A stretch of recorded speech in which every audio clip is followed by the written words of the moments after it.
Sir నమస్కారం sir. నమస్తే. Sir 'Manchu Vishnu' గారు చాలా ప్రెస్టీజియస్‌గా తీసుకొని చేస్తున్న project 'Kannappa' movie sir. So, ఈ సినిమాలో ఎన్నో పోస్టర్‌లు రిలీజ్ చేశారు. ఎన్నో లుక్స్ కూడా రిలీజ్ చేస్తూ వస్తున్నారు. అయితే ఇవాళ ఈ సందర్భంగా మన 'ప్రభాస్' గారి లుక్ రివీల్ చేశారు. అందులో రుద్ర క్యారెక్టర్ పోషిస్తున్నట్టుగా లుక్ అయితే రిలీజ్ అయింది సార్. అయితే రిలీజ్ అయిన ఈ లుక్ పైన కాస్త ట్రోలింగ్ కూడా జరుగుతూ ఉంది సార్. ఇది అంతకుముందు 'ఆదిశంకర' సినిమాలో నాగార్జున గారి లుక్‌ని పోలి ఉంది. దాన్నే కాపీ పేస్ట్ చేశారని చెప్పేసి కూడా విమర్శలైతే చేస్తున్నారు. అంటే ముందు నుంచి కూడా సార్ 'కన్నప్ప' విషయంలో ఇదే ట్రోలింగ్‌కు గురవుతూనే వస్తుంది. ఏ లుక్ రిలీజ్ చేసినా ఏదో ఒక ట్రోలింగ్ అయితే జరుగుతూనే వస్తుంది. మరి 'కన్నప్ప' విషయంలో మరి వాళ్ళ రిలీజ్ అయిన 'ప్రభాస్' గారి లుక్ పైన మీ ఒపీనియన్ ఏంటి సార్? అంటే రుద్ర అని చెప్తున్నారు. హ్మ్. ఆ రుద్ర కింద ఆయన శివుడు ఆజ్ఞని పాలించేవాడు, లేకపోతే పాటించేవాడు అనే సెన్స్ వచ్చేలాగా 4 వాక్యాలు రాశారు. కాబట్టి ఇది నంది పాత్రేమో అని కొంతమంది మాట్లాడుతున్నారు. హ్మ్. అయితే శివుడి వేషం కట్టమని ఆయన్ని అడిగారని, హ్మ్. ఆయన సున్నితంగా తిరస్కరించి శివుడి వేషం నేను వెయ్యను, ఇంకేదైనా చేస్తాను అని చెప్పగా ఈ రుద్ర అనేటువంటి పాత్రని ప్రవేశపెట్టారనేది వినిపిస్తున్న మాట. ఓకే. అయితే ఈ రుద్రుడు ఎవరు అంటే, ఈ సినిమాలో అంటే ఈ కథలో ప్రధానమైనటువంటి అంశం ఏంటంటే అనేక పోలికలు కనిపిస్తాయి చాలా సినిమాలతో.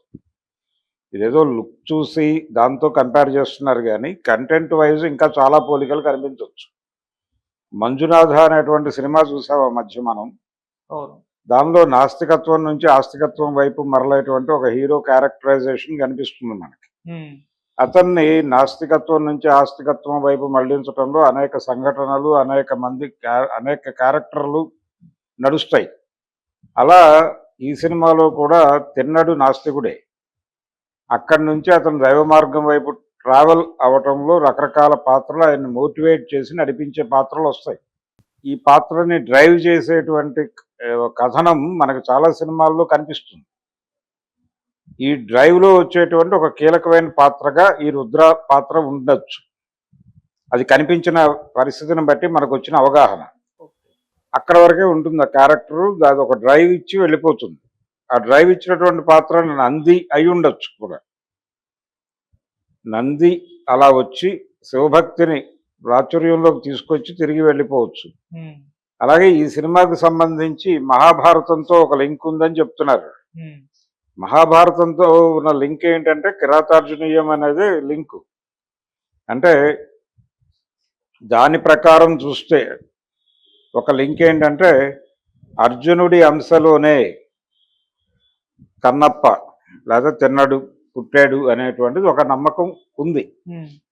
ఆ లీడ్లో నుంచి అలా ప్రవేశించి మహాభారతం లింక్ ఉంది ఈ కథకి అని చెప్తున్నారు.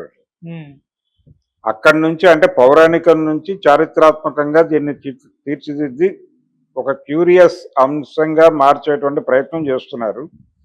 అలాగే దీనికి ముందు ఇదే కథతో 2 సినిమాలు వచ్చి పెద్ద హిట్లు అవి ఉన్నాయి.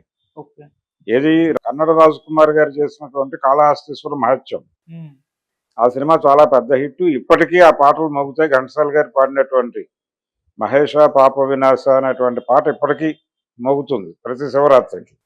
అలాగే అదే సబ్జెక్టుతో చేసినటువంటి మరో సినిమా భక్త కన్నప్ప, బాపు రమణల సారథ్యంలో కృష్ణరాజు గారు నటించినటువంటి సినిమా. కృష్ణరాజు గారికి అది చాలా ప్రెస్టీజియస్ ప్రాజెక్టు. ఒక రకంగా కృష్ణ గారికి సీతారామరాజు అలాంటి ప్రాజెక్టు, కృష్ణరాజుకి కన్నప్ప అలాంటి ప్రాజెక్టు. ఇప్పుడు అలాంటి కథతో వీళ్ళు సినిమా చేస్తున్నప్పుడు ఆ రెఫరెన్స్లు ఏమీ లేకుండా జాగ్రత్త పడే ఛాన్సెస్ ఉంటాయి. అందుకని కొన్ని అదనపు పాత్రలని వీళ్ళు తయారు చేశారు. అందులో భాగంగా వచ్చినటువంటి పాత్ర ఈ రుద్ర. అయితే ఆ పాత సినిమాల్లో కనిపించిన క్యారెక్టర్లు కూడా ఉంటాయి. అవి అక్కడికక్కడ ఆడియన్స్ ఐడెంటిఫై చేసుకుంటారు. ఇప్పుడు మహాదేవ శాస్త్రి అనే క్యారెక్టర్లో మోహన్ బాబు యాక్ట్ చేస్తున్నారని చెప్పారు. మరి ఈ మోహన్ బాబు పాత్ర కన్నప్ప సినిమాలో రావుగోపాలరావు గారి పాత్రని పోలి ఉంటుందా, లేకపోతే కాళహస్తీశ్వర మహత్యంలో ముదిగొండ లింగమూర్తి గారి పాత్రని పోలి ఉంటుందా అనే ఒక చర్చ ఉంది. అసలు అదేది కాకుండా అది కొత్త పాత్ర. అంటే ఆల్రెడీ ప్రజలకు తెలిసిన క్యారెక్టర్ని రివీల్ చేయకుండా తెలియని పాత్రలు, వీళ్ళు ప్రవేశపెట్టిన పాత్రల్ని మాత్రమే రివీల్ చేయటం లాంటి ప్రోగ్రామ్ ఏదైనా తీసుకున్నారా వ్యూహాత్మకంగా? ప్రజలు దీన్ని పాత సినిమాలో క్యారెక్టర్లతో పోల్చి చూసుకుని తర్వాత భంగపడతారు. అది ఒక క్యూరియస్ అంశంగా మారుతుంది అనే వ్యూహంతో వీళ్ళు క్రియేట్ చేసినటువంటి, అంటే వీళ్ళు రకరకాల రెఫరెన్స్లో నుంచి అనేక పాత్రలు దానిలోకి తీసుకుని ఉండొచ్చు. ఓకే. వాటిని ప్రపంచం ముందుకు తీసుకొచ్చే ప్రయత్నం ఏదో జరుగుతోంది. అందులో భాగంగా ఈ రోజున రుద్ర అనేటువంటి క్యారెక్టర్ని ఇంట్రడ్యూస్ చేశారు. జనం దాని మీద రకరకాల ఎవరికి తోచిన అభిప్రాయం వారు చెప్తున్నారు. ఈ అభిప్రాయాలన్నీ కూడా రేపు సినిమా రిలీజ్ అయ్యి ప్రాపర్గా ఉంటే, ప్రాజెక్ట్ కన్విన్సింగ్ గా ఉంటుంది అని చెప్తున్నారు. ఎందుకంటే ఆ డైరెక్టర్కి కొంత ఎక్స్పీరియన్స్ ఉంది.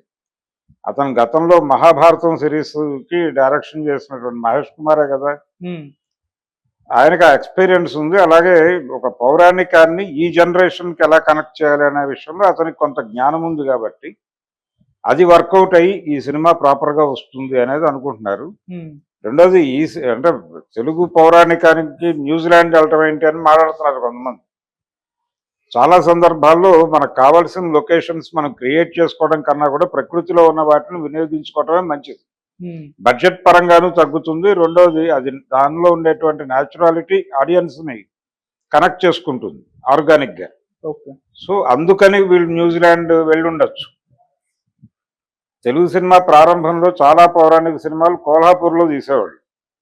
ఎందుకు కోల్హాపూర్లో తీసేవాళ్ళు అంటే అక్కడ సరస్సులు, కొన్ని పాత రాజప్రసాదాలు లాంటి ఇళ్ళు అవి ఉండేవి.